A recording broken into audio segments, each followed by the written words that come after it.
네, 오늘 주신 말씀 가지고 혼자라고 생각이 되어도라는 제목으로 이렇게 말씀 나누고자 합니다.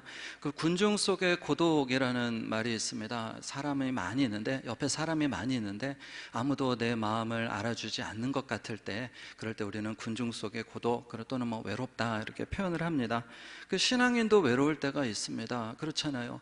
하나님께서 나를 좀 내 기도를 좀 안 들어주시는 것 같을 때, 또 나를 좀 모른 척 하시는 것 같을 때, 그리고 외로워집니다. 옆에 성도들이 많지만 정말로 자기 삶 살기 바쁘고 또 내 삶을 나눈다 하더라도 그 마음을 다 이해해 주지 못하는 것 같을 때 외로운 것을 느낄 수 있다라는 것이죠. 실제로 저도 그렇고 이제 여기 계신 분들도 이렇게 느끼셨는지 모르겠지만 하나님이 좀 불공평하게 느껴질 때가 있습니다. 그렇죠? 나만 좀 고생하는 것 같고 또 나만 또 이렇게 하나님이 또 어떤 사람은 좀 편애하는 것 같고 이제 그런 걸 느낄 때 하나님 불공평하시다 그러죠. 일반적으로 우리 받은 사명이 다 다르잖아요. 그래서 어떤 사람은 기도 안 하면 잠을 안 재우는 분도 있고, 어떤 사람은 그냥 기도 조금만 하면 그냥 되는 사람이 있고, 어떤 사람은 기도 절대 안 하는 것 같은데 아주 만판 아주 잘 편하게 잘 사는 것 같고, 아주 그러면은 되게 이제 불공평한 것입니다. 예전에 그 청년 때 다녔던 교회에서 이제 그 수요 예배를 드리러 갔습니다. 이제 그 지금은 자꾸 하셨지만 거기 담임 목사님이 이제 연세가 조금 있으신 그런 분이셨는데요. 하루는 이제 수요 예배 때 이렇게 딱 올라 설교하려고 이렇게 단위에 쓰셨어요. 근데 그 있잖아요. 이렇게 그 연세 있으신 분들의 그 인자한 미소, 이렇게 미소를 딱 지으시면서 한참 동안 성도들을 이렇게 쳐다보는 거예요. 그래서 왜 그러신가 이렇게 했더니 한참 있다가 그 목사님이 이 말씀을 하시는 겁니다. 여러분, 우리는 왜 하필 수요 예배 나와야 되는 역할을 맡았을까요? 그러는 거예요. 예. 그 목사님 눈에 수요일에도 와서 기도하지 않으면 안 되는 그 성도들이 되게 안쓰러워 보였나 봐요. 우리는 일반적으로 그러잖아요. 나오면은 직분자가 당연히 나와야지. 막 이렇게 반응하는데, 오히려 이제 바쁜데도 나와주셔서 고맙습니다. 이런 얘기 못 듣는 경우가 많지 않겠습니까? 우리 아까 인사 안 했으니까 한번 해보도록 하겠습니다. 바쁘신데도 나와주셔서 감사합니다. 이렇게 인사해 보겠습니다. 감사합니다. 하나님이 불공평하시다 그 생각 자체는 그렇게 큰 문제는 아닙니다. 괜찮습니다. 근데 그로 인해서 그 하나님으로부터 멀어진다면, 하던 일을 좀 멈추게 된다면, 내가 살던 어떤 삶의 기준들을 바꿔버린다면 이제 그거는 문제가 되는 거죠. 왜 그렇습니까? 하나님의 길은 항상 방해가 있기 때문에 그렇다라는 것입니다. 하나님께서 함께 하시기도 하지만요, 하나님이 원하시는 길들은요 방해가 있습니다. 문제는 그 가운데 하나님의 도우시는 손길을 우리가 발견하면 승리하는 삶을 살게 되는 것이고요, 만약에 우리를 방해하는 것만 바라보면 계속 우리는 힘든, 그런 외롭고 우울하고 힘든 삶을 살게 된다라는 것이죠. 오늘 본문에서 요셉은 하나님 앞에서 정직하게 행하기 위해 선택을 했습니다. 근데 그 선택 때문에 어려움이 옵니다. 그러나 그 어려움 가운데서도 하나님께서 도우시는 그 어떤 손길을 통하여서 승리하는 삶을 사는 모습을 보여준다라는 것이죠. 여기 계신 분들도 어떤 회사나 가정이나 어디에서든지 군중 속의 고독으로 외로움을 느끼고 계시다면, 하나님은 좀 멀고 주먹은 가까운 것 같고 이제 그런 마음이 혹시라도 좀 있으시다면 오늘 한번 좀 이렇게 이 요셉의 모습을 같이 한번 묵상해 보기를 원하는 것입니다. 하나님의 맡기신 일을 하다가 조금 지치셨다면, 또 그것이 조금 더 발전해서 하나님이 좀 불공평하시다라는 생각이 혹시라도 말은 못하지만, 표현은 못하지만 마음에 한 줄이라도 좀 있었다면 오늘 말씀을 통해서 위로를 받으시고 다시 푯대를 향하여 달려가게 되시기를 주님의 이름으로 부탁을 드립니다. 이제 우리 요셉이 아무리 외롭고 혼자 있는 것 같아도 하나님을 믿는 신앙을 포기하지 않았던 것에 관해서 두 가지로 한번 좀 살펴보려고 합니다. 첫 번째입니다. 한번 따라해 주시면 감사하겠습니다. 하나님이 계시기 때문에 계속할 수 있습니다. 감사합니다. 우리 성도님들이 요즘 잘 따라해 주세요. 너무 감사해요. 이제 부흥회도 다가오는데 이제 아멘도 좀 크게 해주시고, 그러시면 너무 더 좋을 것 같습니다. 자, 오늘 본문에서 요셉은 애굽 친위대장 보디발의 집에서 일하는 노예의 입장이었습니다. 혼자 하나님을 믿고 있습니다. 하나님을 믿는 사람 주변에 아무도 없어요. 외로울 수 있습니다. 그죠? 그러나 요셉은요, 철저하게 하나님 앞에서의 삶을 잃어버리지 않습니다. 그것을 어떻게 알아요? 아무리 외롭다 하더라도 삶의 기준을 포기하지 않습니다. 그것 때문에 불이익을 당하더라도 그 기준을 포기하지 않는다라는 것이에요.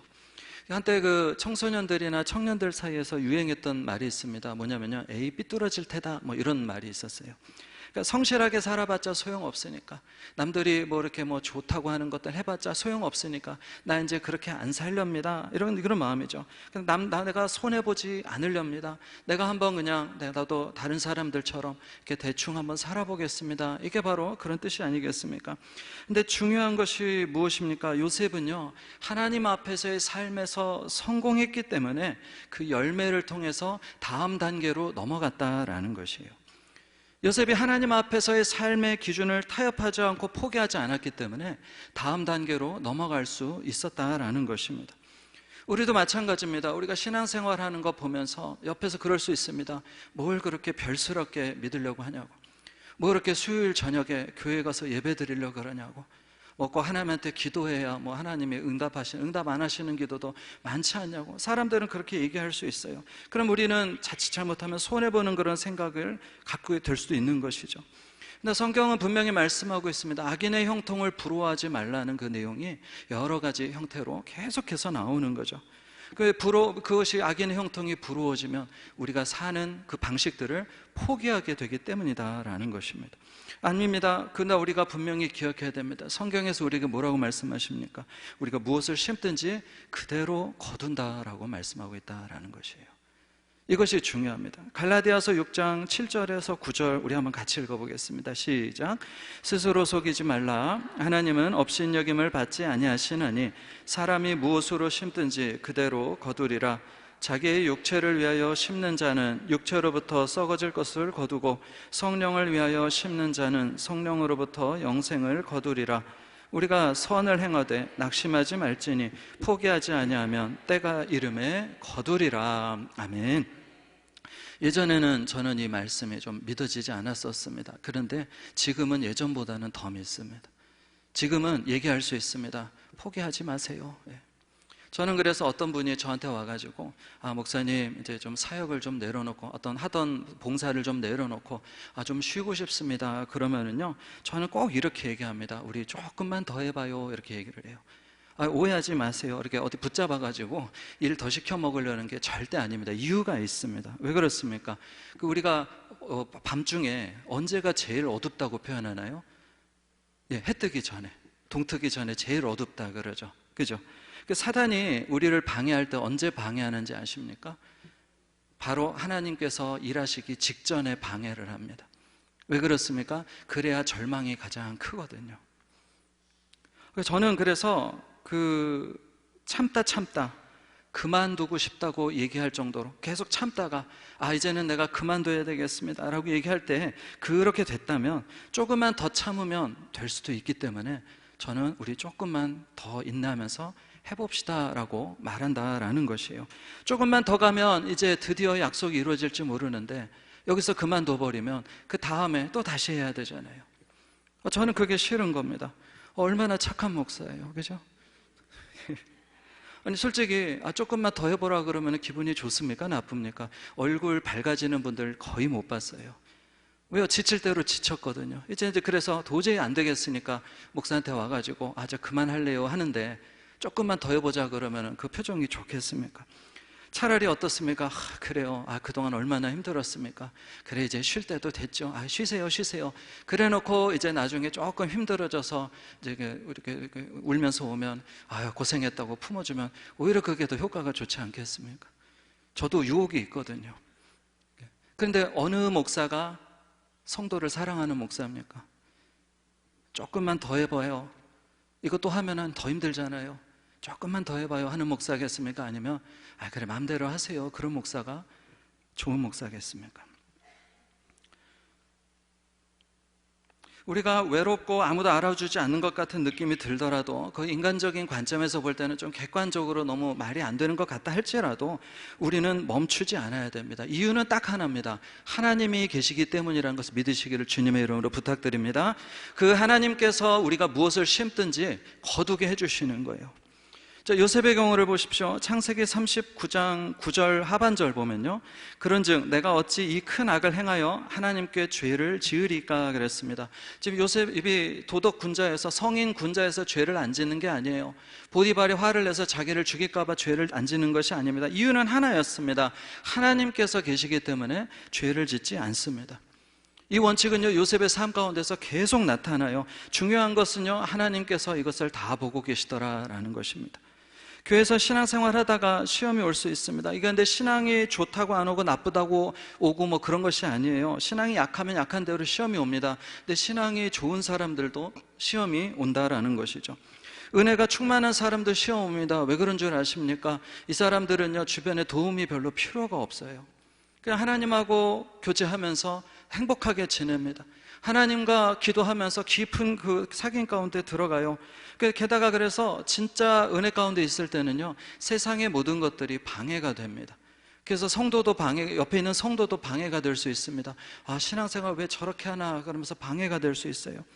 목사도 방해가 됩니다. 아, 설교를 저렇게밖에 못하나 그러면서 막 방해가 되는 것처럼 느껴질 수 있다라는 것이죠.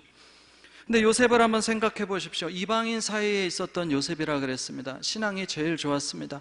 심지어 그 형제들을 다 모아도 요셉이 신앙이 제일 좋았습니다. 근데 그렇게 가장 신앙이 좋은 요셉이 어떻게 살았습니까? 하나님 때문에 누명을 씁니다. 노예가 됩니다. 죄수가 됩니다. 그러나 변하지 않아요. 애굽의 총리가 되어도 변하지 않습니다. 자기보다 연약한 형제들을 돌봐줍니다. 원수같이 지긋지긋한 애굽 사람들의 기근을 해결해 줍니다. 저는 요셉이라는 사람을 생각하면 생각할수록 발끝도 못 따라갈 것 같습니다. 요즘 세상 정치계나 경제계나 보세요. 나를 반대하던, 나와 반대 입장에 있는 사람들을 죽이지 않으면 발 뻗고 잠을 못 잘 것 같은 그 사람들이 너무나 많이 나타나지 않습니까? 근데 요셉은 비가 오나 눈이 오나 변하지가 않아요. 기준은 하나입니다. 내가 있는 자리에서 하나님께서 원하시는 것을 어떻게 하면 잘 감당할 수 있을까? 요셉은 그거 하나밖에 붙들지 않아요.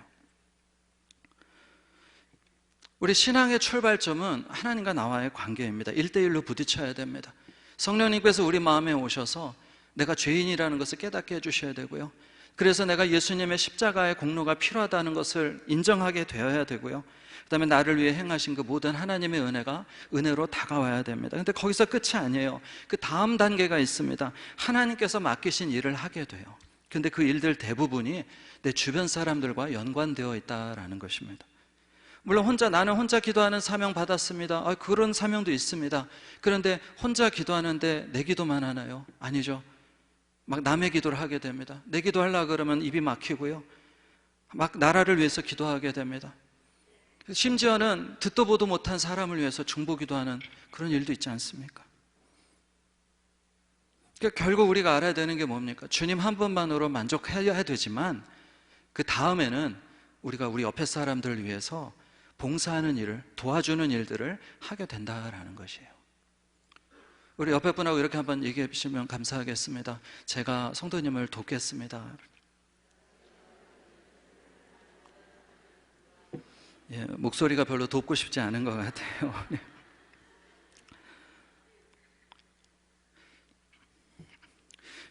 우리가 조심해야 되는 게 있습니다. 그게 뭔지 아십니까? 내가 저 사람 절대로 안 볼 거다. 내가 다시는 저 사람이랑 상종 안 해야지. 근데 어떻게 되는지 아시죠? 의외로 오래 붙어 있게 됩니다. 네, 하나님이 그렇게 하셔요. 네. 그래서 도망가죠. 도망가면요, 비슷한 사람 또 만나게 하십니다. 다시 처음부터 다시 하게 하세요. 그래서 가장 빠른 길, 여기 우리 수요 예배 나오실 정도 되시는 분들이니까 제가 알려드립니다. 가장 빠른 길은요, 하나님 제가 저 사람과 뭐를 해결해야 끝내주시겠습니까? 이렇게 기도하는 게 훨씬 빨라요. 오직 혹시 나는 문제가 해결되지 않았지만 이제 괜찮습니다 라고 하시는 분들 계실까 봐 제가 한번 그것을 진짜 회복이 됐는지 안 됐는지 진단하는 방법을 한번 알려드릴게요. 그 사람은요, 누구나 상처를 받으면 아픕니다. 안 아픈 사람은 없어요. 근데 아픈 것을 좋아하는 사람도 없어요. 그래서 어떻게 하냐면요, 사람은 어떻게 하냐면요, 그 아픈 마음을 굳혀버립니다. 딱딱하게 만들어버립니다. 제가 이제 표현을 이렇게 했지만 사실 심리학에도 방어기제 뭐 이런 식으로 이제 용어들이 좀 있어요. 그러니까 마음을 딱딱하게 만들어요. 그러면 다음에 다른 사람이 거기를 건드려도 안 아프거든요. 아픔을 못 느끼거든요. 근데 이게 부작용이 있습니다. 뭐가 부작용이냐면은 내가 아픔을 못 느끼니까 그것을 다른 사람은 상처를 주게 됩니다. 내가 아픈 줄 모르니까 다른 사람을 막 그냥 이렇게 휘젓고 다니게 된다라는 것이죠. 이게 바로 우리 인간의 한계입니다. 인간의 악순환입니다. 근데 성령님께서 우리 마음에 오시면 어떻게 하시는지 아십니까? 그 딱딱하게 굳은 것을요, 다시 풀어버려요. 그럼 우리는 놀랍니다. 하나님, 그러면 저 또 아파해야 되는데요. 그런단 말이죠. 그런데 어떻습니까? 그 부분을 하나님께서 어떻게 하십니까? 그 부분을 감당하여 주시기 때문에 달라요. 잘 보세요. 원래 아프면 아픔을 느끼는 게 정상입니까? 아니면 안 느끼는 게 정상입니까? 감사합니다. 대답을 오늘 왜 이렇게 잘해 주신지 모르겠어요. 힘이 납니다. 예, 아프면 아픈 게 정상이에요. 그죠? 근데 내가 아파야 다른 사람이 아픈 것을 이해하게 된단 말이죠. 그래서 어떻게 되는 줄 아십니까? 이전에는 내 마음을 딱딱하게 굳혔기 때문에 저 사람은 왜 저렇게 행동을 해? 이렇게 생각했던 그런 마음이 이제는 어떻게 됩니까? 같이 아프니까 내가 저 일을 위해서 어떻게 하면 좀 도와줄 수 있을까? 내가 저 사람을 어떻게 하면 좀 덜 아프게 해줄 수 있을까? 하나님, 제가 할 수 있는 게 없네요. 저는 기도하겠습니다. 그러면서 그렇게 나아가는 것이 회복을 경험한 사람이다라는 것입니다. 그래서 요셉을 묵상해 보면요, 요셉은요, 회복된 사람이에요. 그러니까 애굽 사람들 굶어 죽지 않게 도와주는 겁니다. 그러니까 나중에 형들을 해코지 안 하고 도와주는 겁니다. 생각해 보세요. 요셉 엮이는 가정에서 자라났습니다. 또 노예로서 사회의 모든 부조리를 겪었고요. 상황은 감옥이라는 부정적인 상황밖에는 없었습니다. 근데 하나님 앞에서 진정한 회복을 경험했기 때문에 남을 도와주는 사람이 돼요. 보디발의 집에서 보디발을 도와줍니다. 가정총무로 도와줍니다. 감옥에서 간수장을 도와줍니다. 술 맡은 관원장, 떡 맡은 관원장을 도와줍니다. 애굽 사람들을 도와줍니다. 자기를 노예로 판 형제들을 도와줍니다. 우리가 한번 스스로 돌아봐야 됩니다. 옆에 사람 볼 필요 없습니다. 나만 보면 됩니다. 내가 진짜 회복됐는지 아니면 마음을 딱딱하게 굳혔는지는 내가 한번 스스로 돌아보면 되는 것입니다. 결론이 나오면 합당한 조치를 취하면 되죠. 오해하지 않으셨으면 좋겠습니다. 제가 완벽하다고 얘기하는 거 절대 아닙니다. 저도 같은 과정에 있는 사람입니다. 그냥 조금씩 하나씩 해결하는 것 뿐이지 저도 그 과정 중에 있는 사람입니다. 기억하시기 바랍니다. 이것은 우리가 예수 그리스도를 정말로 구주로 영접하고 성화될 때 일어나는 일들입니다. 그리고 신앙이 성장하면 성장할수록 품을 수 있는 그 분량이 많아지게 되는 것이죠. 요즘 청년들이 결혼하기 싫다 그럽니다. 근데 동시에 똑같이 말하는 게 뭔지 아십니까? 외롭다고 그래요. 그 청년들이 이상해서가 아니에요. 두 가지 다 사실입니다. 외로운데 그 외로움을 같이 짊어지고 갈 사람들을 만나는 게 너무나 어려운 거예요. 청년들만 외롭습니까? 어른들도 외롭다 그래요. 신앙생활하는 사람들 중에서도 외롭다는 사람이 있습니다. 그렇다면 오늘 우리는요, 요셉의 모습을 거울 삼아서 우리 자신을 한번 돌아봐야 된다라는 것입니다. 혹시 만약에 내가 통증을 못 느끼는 상태는 아닌가? 그렇다면 하나님 앞에 솔직하게 나아가서 하나님께 도와달라고 우리가 기도해야 될 것입니다. 그럼 요셉처럼 회복이 되는 것이죠. 기억해야 됩니다. 아무리 우리가 외로워도 하나님은 우리와 함께 계십니다. 그분은 무엇을 심든지 반드시 거두게 하시는 그런 분이십니다. 그래서 선한 일을 멈춰서는 안 될 것입니다. 신앙의 삶을 멈춰서는 안 될 것입니다. 하나님께서 요셉에게 심었던 것을 거두게 하심으로 삶의 방향이 정해지는 것, 다음 단계로 넘어갔다는 것을 기억하시기를 부탁드립니다. 그것이 바로 우리가 삶 가운데서 하나님을 의지하며 하나님께 신앙 안에서 그 하나님이 원하시는 뜻대로 살 수 있는 유일한 근거라는 것입니다.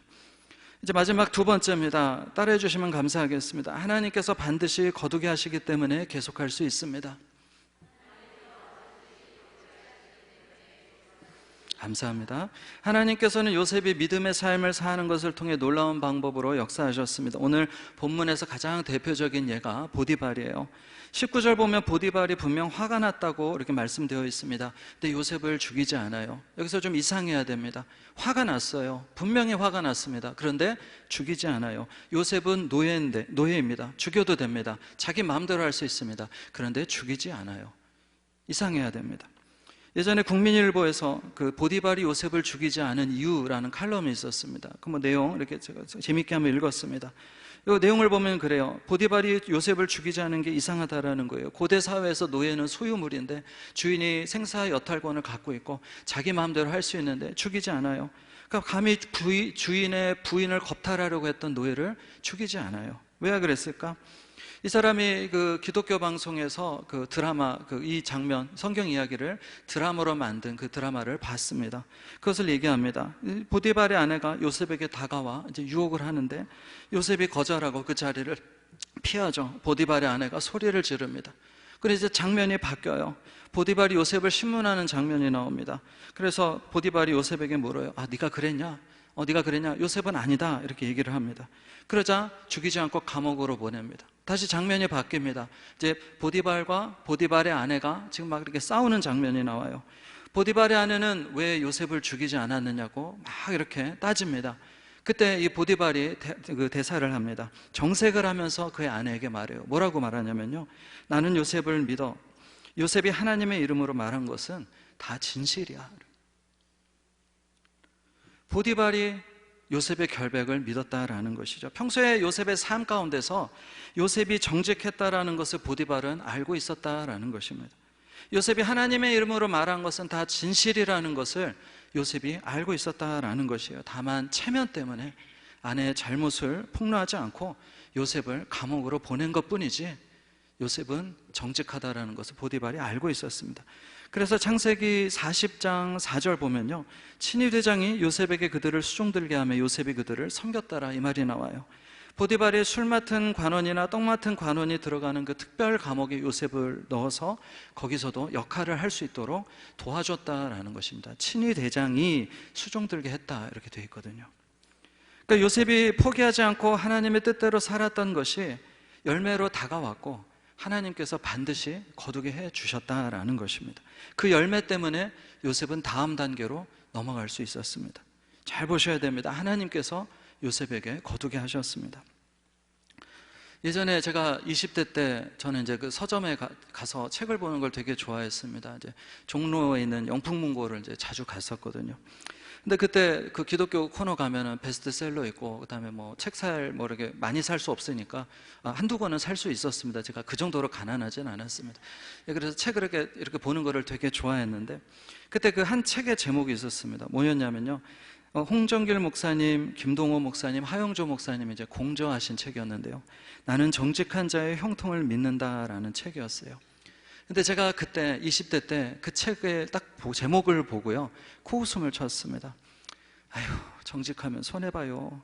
저런 게 어딨어. 하나님도 모른 척 하시던데. 제가 그렇게 했었습니다. 근데 이제는요 제가 그 말을 했던 것을 회개합니다. 하나님은 다 보고 계시더라고요. 반드시 심은 대로 거두게 하시더라고요. 다 속으로 아멘 하셨으리라 저는 믿습니다. 시간은 걸릴 수 있습니다. 그러나 반드시 거두게 하시더라고요. 하나님께서는 요셉 옆에 보디발을 붙여주셨습니다. 요셉이 보디발의 집에서 그 모든 일들을 성실하게 감당할 때 하나님께서는 보디발에게 그 요셉의 성실함을 볼 수 있는 그 눈을 주십니다. 그리고 요셉의 목숨을 살렸고요. 특별 감옥에 넣었고요. 그리고 나중에 바로왕 앞에까지 갈 수 있도록 도와주는 역할을 맡았다라는 것이죠. 오늘 혹시 이 자리에 오시면서 하나님, 저는 왜 이렇게 외롭습니까? 하나님, 제 사정은 왜 이렇게 하나님 앞에 가려워진 것 같습니까? 하나님, 왜 저는 하나님밖에 없습니까? 그 하나님도 그냥 저를 안 돌아보시는 것 같고 저는 왜 이렇게 사방팔방으로 우겨쌈을 당하는 것 같습니까? 그런 분들 계시다면은요 오늘 한번 그 하나님을 느껴보셨으면 좋겠습니다. 요셉에게 보디발처럼 하나님께서 붙여주신 사람이 반드시 있다라는 것을 우리가 볼 수 있었으면 좋겠습니다. 보디발은 요셉에게 있어서는 적대적인 사람이었을지 모르겠습니다. 내가 왜 애굽까지 와서, 내가 왜 이런 일을 해야 되는가, 그런 생각할 수도 있었습니다. 그러나 요셉은 하나님께서 나를 이 자리에 두셨다라는 것을 먼저 붙들기로 결정한 겁니다. 그리고 그것을 성실하게 감당했을 때 나를 대적하는, 나를 죽일 수 있는 그 주인이 나에게 가장 큰 조력자로 변신하게 되더라라는 것입니다. 기억해야 됩니다. 하나님 우리를 반드시 거두시게 합니다. 우리가 그 하나님을 믿기 때문에 오늘 우리가 조금 더 힘을 낼 수 있는 것입니다. 구약에서 엘리야가 하나님의 일을 하다가 이렇게 지쳤죠. 그래서 대적이 하나님의 단을 허려버렸고 다른 선지자들을 다 죽여버렸습니다. 이제 혼자 남았다고 생각한 엘리야는 하나님께 하소연합니다. 그러자 하나님께서 나타나셔서 말씀하십니다. 열왕기상 19장 18절입니다. 그러나 내가 이스라엘 가운데에 7,000명을 남기리니 다 바알에게 무릎을 꿇지 아니하고 다 바알에게 입맞추지 아니한 자니라 그랬습니다. 무슨 뜻입니까? 엘리야, 네가 혼자라고 생각하지만 혼자가 아니다. 그러니 하나님께서 명하신 일을 계속 하라라는 뜻이죠. 여기서 우리가 살펴봐야 될 게 무엇입니까? 엘리야가 지금 하나님 앞에서 하소연을 하죠. 그 속마음에 뭐가 있습니까? 하나님, 나 이제 그만하고 싶어요. 그런 게 있는 거죠. 우리가 하나님,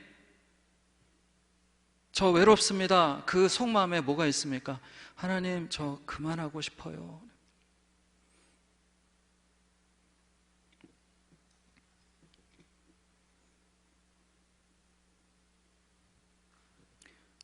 그러나 하나님께서 위로를 하십니다. 그럼 하나님께서 위로하시는 그 목적이 무엇입니까? 계속해라 라는 것이죠. 저는 우리 교회 성도님들 보면은 항상 감동을 받습니다. 저 거짓말하게 생기지 않았잖아요. 그죠?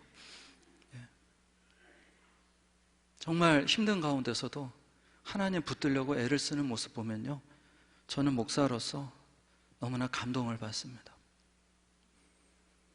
우리 옆에 사람 한번 위로할까요? 집사님은 감동이십니다. 이렇게 한번 인사해 보겠습니다.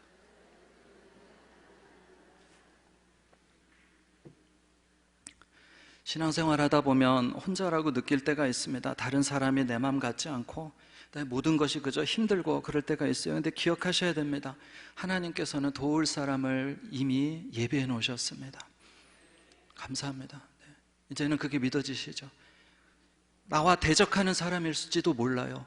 근데 그 사람이 어느 순간 나의 편이 될 수 있다라는 것입니다. 그래서 우리가 너무 쉽게 저 사람 안 봐야지 그러면 안 되는 거예요. 그 사람이 내 편 될지도 모르는 거예요. 우리가 그래서 간구해야 되는 게 무엇입니까? 하나님께서 예비해 놓은 사람 놓치지 않게 하여 주시옵소서. 그리고 조금 편해지면 또 이때가 중요해요. 어떻게 합니까? 하나님, 제가 도울 수 있는 사람이 되게 하여 주시옵소서. 그래서 요즘은 개인적으로 하나님께 더 기도하는 게 있습니다. 하나님, 진정한 하나님의 사람을 더 많이 만나게 하여 주시옵소서. 저는 우리 교회 와서 정말 멋진 신앙의 선배님들 많이 만난 거를 정말로 감사하고 있습니다. 하나님, 제가 먼저 하나님 두려워할 줄 알고 하나님을 사랑하고 하나님께 충성할 수 있는 사람이 되게 하여 주옵시고, 그 다음에 그런 사람들을 제 옆에 많이 붙여 주시옵소서. 여러분도 그렇게 기도해야 되지 않겠습니까? 만약에 내 옆에 있는 사람들이 도둑놈, 강도, 살인자들이라면 그 인생이 얼마나 힘들겠어요. 근데 내 옆에 있는 사람들이 회개하고 자기의 소유를 나눠주는 도둑이라면, 남에게 봉사하는 변화된 강도라면, 영혼을 살리는 예전에 살인자였다면, 돌아온 살인자였다면 얼마나 복된 인생이 되겠습니까? 말씀을 정리하겠습니다. 요셉의 삶에서 한 부분을 살펴봤습니다. 요셉은 정말 외로운 사람이었습니다. 믿는 사람이 아무도 없었습니다. 주변에 혼자 하나님 믿는 사람이었습니다. 그런데 하나님 뜻대로 사는 것을 포기하지 않습니다. 왜 나를 노예로 만드셨냐고 절망하지 않습니다. 왜 감옥에 두셨냐고 원망하지 않습니다. 왕궁에 있으면서도 복수하지 않습니다. 오직 자기를 그 자리에 두신 하나님을 위해서 최선을 다해서 그 삶을 살아갑니다. 물론 힘들었습니다. 나중에 그 형제들을 만나서 정말 궁이 떠나가도록 우는 장면이 나오지 않습니까? 요셉도 쉽지 않았던 것이죠.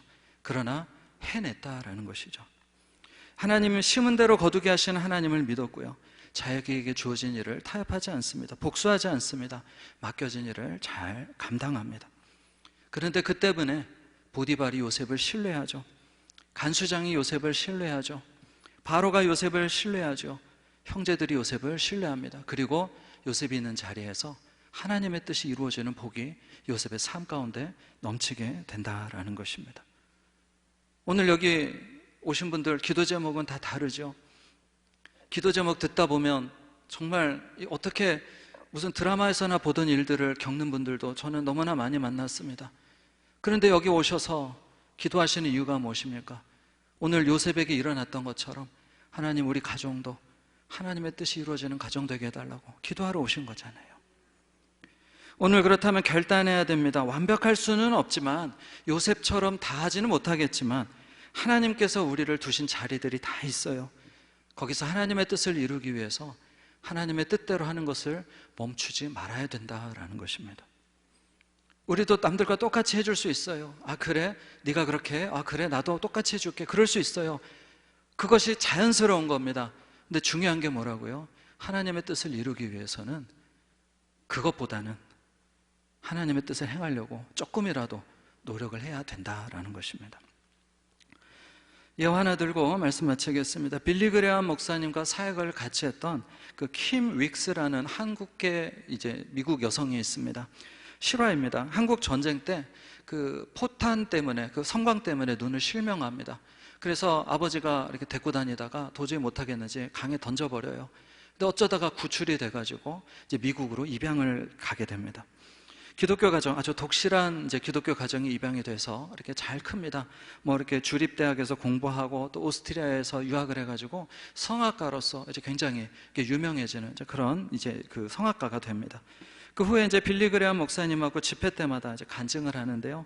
이제 나중에 뭐 이 사람 자기를 버린 아버지까지 만나서 용서하는 이제 그런 일도 일어납니다. 근데 이분이 이제 간증을 하는데 이렇게 얘기를 합니다. 사람들이 장님인 나를 인도할 때 저 100m 전방에 뭐가 있다고 말하지 않습니다. 단지 앞에 물이 있으니까 건너뛰라고 말하고 층계가 있으니까 한 발 한 발 올라가라고 얘기합니다. 나를 인도하시는 분을 내가 믿고 한 걸음씩 걸음을 옮기기만 하면 나는 내가 가고자 하는 장소에 정확하게 도착을 합니다. 하나님께서 우리를 인도하시는 방법도 이와 같습니다. 우리는 10년 후를 알지 못합니다. 20년 후를 알지 못합니다. 사실 알 필요도 없습니다. 오늘 무엇을 해야 할 것인지를 보이시는 그 하나님께 믿음으로 순종하고 오늘을 살면 하나님은 내일로 인도하셔서 마침내 내 생애를 하나님께서 약속하신 곳까지 인도하여 주신다라는 것입니다. 이런 간증을 했습니다. 저는 오늘 이 자리에 하나님을 신뢰하는 분들이 오셨다고 믿습니다. 조금만 더 버텨보시기를 부탁을 드립니다. 죄송합니다. 그렇지만 이게 답일 수도 있기 때문에 말씀을 드리지 않을 수가 없어요. 너무 오래 기도하셨습니까? 너무 외로웠습니까? 나는 이제 포기하려고 그러는데 성령님이 계속 그 기도를 시키십니까? 그렇다면 저는 분명하게 말씀드릴 수 있습니다. 때는 모릅니다. 방법은 모릅니다. 그러나 하나님께서 반드시 거두게 해주실 것입니다. 이제 다 왔을지 누가 압니까? 조금만.